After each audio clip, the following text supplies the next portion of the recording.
ആപദാമപഹർത്താരം ദാതാരം സർവസമ്പദാം ലോകാഭിരാമം ശ്രീരാമം ഭൂയോ ഭൂയോ നമാമ്യഹം. ഓം മനോജവം മാരുതതുല്യവേഗം ജിതേന്ദ്രിയം ബുദ്ധിമതാം വരിഷ്ഠം വാതാത്മജം വാനരയൂഥമുഖ്യം ശ്രീരാമദൂതം ശിരസാ നമാമി. ഓം ജയ് ശ്രീറാം, ജയ് ശ്രീ ഹനുമാൻ, ജയ് ഗുരു. ഹരി ഓം തത്സത്. ജയ് ഗുരു. എല്ലാവർക്കും നമസ്കാരം.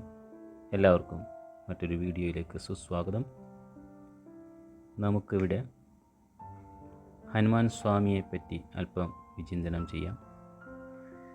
എന്തുകൊണ്ടാണ് ഹനുമാൻ സ്വാമി ഭക്തരിൽ വെച്ച് അഗ്രഗണ്യനും ഉത്തമനും, കർമ്മയോഗികളിൽ വെച്ച് അഗ്രഗണ്യനും, ജ്ഞാനികളിൽ പരമപൂജനീയനും ആയിട്ട് നമ്മൾ ആരാധിക്കുന്നത് എന്ന് അറിയാമോ? നോക്കൂ, നമുക്കെല്ലാം സുപരിചിതനായിട്ടുള്ള ഹനുമാൻ സ്വാമി ശ്രീരാമൻ്റെ ഭക്ത അഗ്രേസരനായിട്ടുള്ള വാനര ശ്രേഷ്ഠനാണ്. അതീവ ബലശാലിയാണ്, അത്യന്തം പരാക്രമശാലിയാണ്. എന്നാൽ എല്ലാ കാര്യങ്ങളും വിവേകപൂർവം ചെയ്യുന്ന രാമദൂതനായിട്ടുള്ള ഹനുമാൻ സ്വാമി സാക്ഷാൽ ശ്രീരാമചന്ദ്രന് പോലും തലകുലുക്കി സമ്മതിച്ച പണ്ഡിത ശ്രേഷ്ഠനുമാണ് ഹനുമാൻ സ്വാമി. ഇതിപ്പോൾ ഹനുമാൻ സ്വാമിയെപ്പറ്റി ഇങ്ങനെയൊരു പുകഴ്ത്തലിൻ്റെ ആവശ്യമുണ്ടോ എന്ന് ഒരു സംശയം തോന്നാം. ഹനുമാനില്ലാത്ത രാമായണം നമുക്ക് സങ്കല്പിക്കാൻ കൂടി ആവുന്നതല്ല. എന്താണ് ഹനുമാൻ സ്വാമി പറഞ്ഞേക്കുന്നത്? എവിടെ രാമനാമം കേൾക്കുന്നുവോ അവിടെ ഹനുമാൻ സ്വാമിയുടെ നിത്യ സാന്നിധ്യം ഉണ്ടെന്നുള്ളതാണ്. ഭക്തനില്ലെങ്കിൽ സ്വാമിയില്ല. രാമകൃഷ്ണദേവൻ തന്നെ പറയാറുണ്ട്, ഹനുമാൻ സ്വാമിക്ക് വേണ്ടിയാണ് ശ്രീരാമ അവതാരം തന്നെ എന്ന് പറഞ്ഞു കേട്ടിട്ടുണ്ട്. ഹനുമാനില്ലെങ്കിൽ ശ്രീരാമന് ഇത്രയേറെ പ്രസിദ്ധി ഉണ്ടാകുമായിരുന്നോ എന്നതൊരു ചോദ്യം. ഭക്തികർമ്മ ജ്ഞാനയോഗങ്ങളുടെ സമ്യക്കായിട്ടുള്ള ഒത്തുചേരൽ ഹനുമാൻ സ്വാമിയിൽ നമുക്ക് ദർശിക്കാവുന്നതാണ്. അതാണ് ചിരഞ്ജീവിയായിട്ടുള്ള ഹനുമാൻ സ്വാമിയുടെ മഹത്വം. അതുതന്നെയാണ് ഹനുമാൻ സ്വാമി നമുക്കായി എന്നുമെന്നും നൽകിക്കൊണ്ടിരിക്കുന്ന രാമായണ സന്ദേശവും.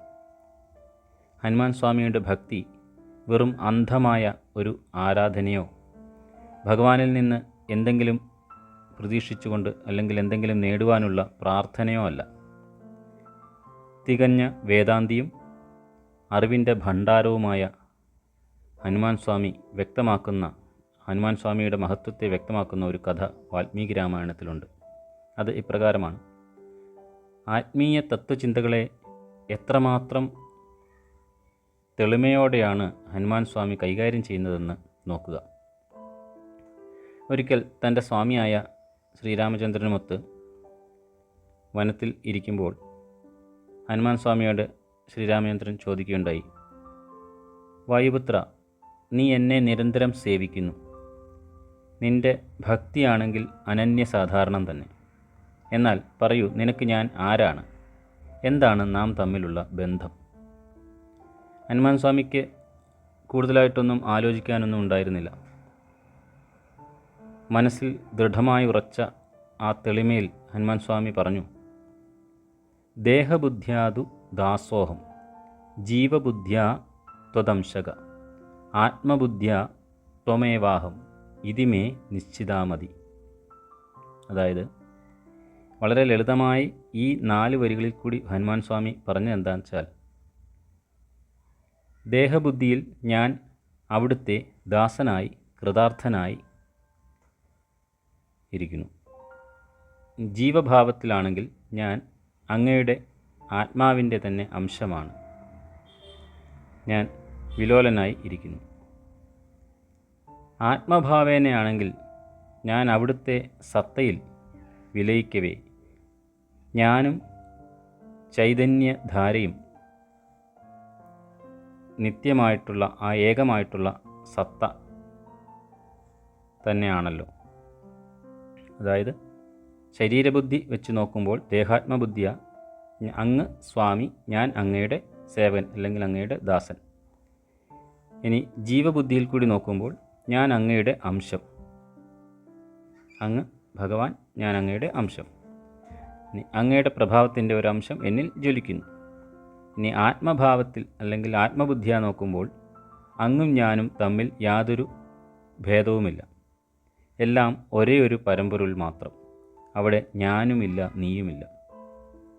വാസ്തവത്തിൽ നാം എല്ലാവരും ഒരു ദിവസത്തിൽ പലതവണ ഈ 3 അവസ്ഥകളിലൂടെ കടന്നു പോകുന്നുണ്ട്.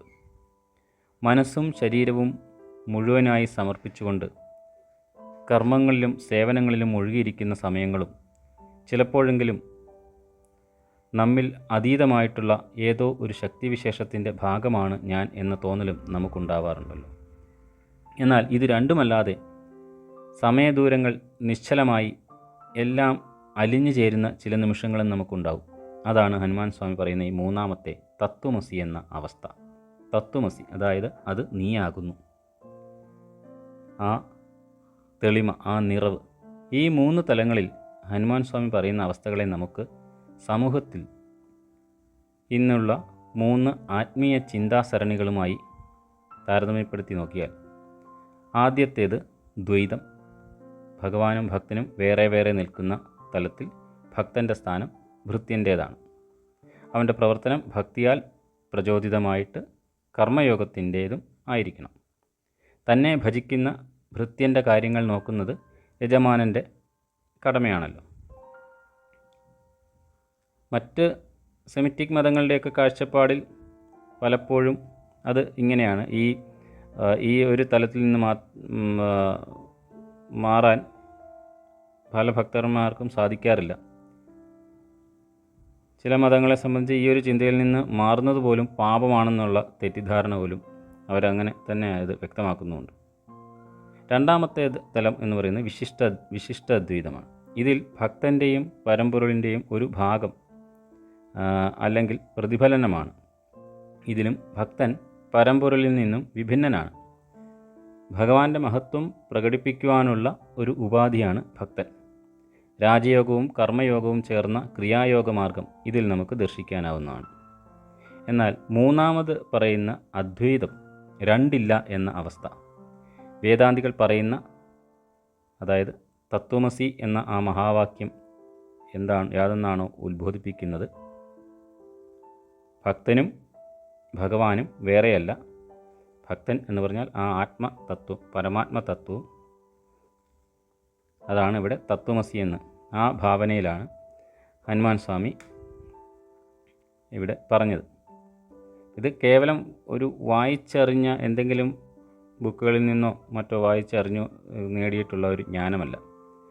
തൻ്റെ സ്വസ്വരൂപത്തെ സാക്ഷാത്കരിച്ച് അത് ഉറച്ച ജ്ഞാനിയുടെ ആ ദൃഢതയോടെയുള്ള ആ ഒരു നിശ്ചയമാണ് ഈ ഹനുമാൻ സ്വാമി ഇവിടെ പറഞ്ഞിരിക്കുന്നത്. ഇതിമേ നിശ്ചിതാമതി എന്ന് പറയുന്നല്ലോ. അവിടുന്നും ഞാനും തമ്മിൽ യാതൊരു വ്യത്യാസവുമില്ല എന്ന് ഹനുമാൻ സ്വാമി ഇവിടെ അസന്നിഗ്ധമായി പ്രസ്താവിക്കുകയാണ്.